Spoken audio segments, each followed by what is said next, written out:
A bullet of mass 40 grams is fired at a velocity of 400 meters per second from a gun of mass 8 kilograms. Determine the corresponding velocity of the gun.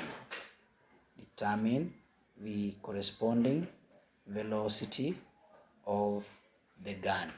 So how do we determine the velocity of the gun? You remember what you covered under Newton's law? Yes? Under Newton's law, we talked of the third Newton law of motion. Can somebody remind us of that law? Yes.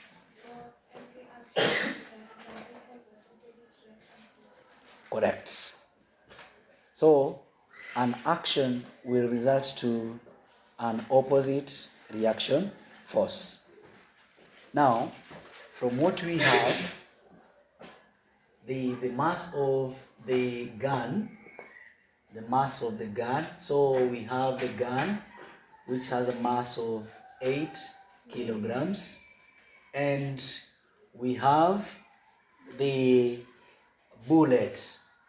So the bullet has a mass of 40 grams and its velocity is 400 meters per second. Okay, so now what we want is the velocity of the gun, the corresponding velocity of the gun. And the corresponding velocity of the gun, normally we refer to it as the recoil velocity. You want to get the recoil velocity. So what happens at that particular point when a bullet is fired? When you fire a bullet, we expect that the gun will tend to move in the opposite direction.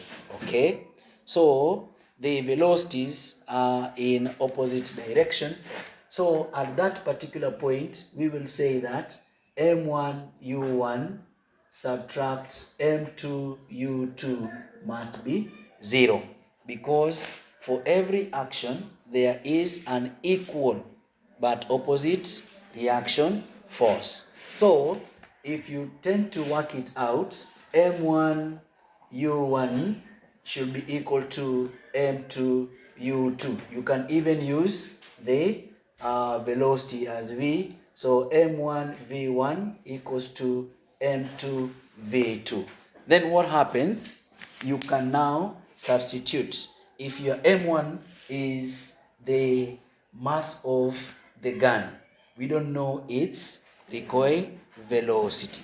So we are going to have 8 kilograms multiplied by v1, which we don't know, should be equal to the mass of the bullet.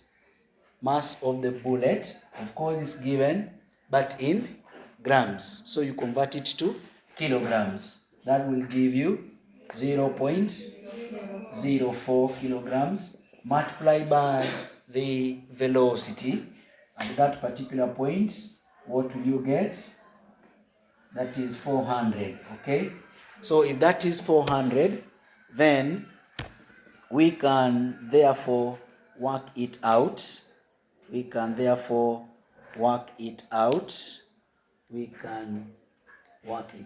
So this is supposed to be a positive, so that's a negative. That's what we're going to have. Okay, so this is 8v1 equals to this value, that's a negative.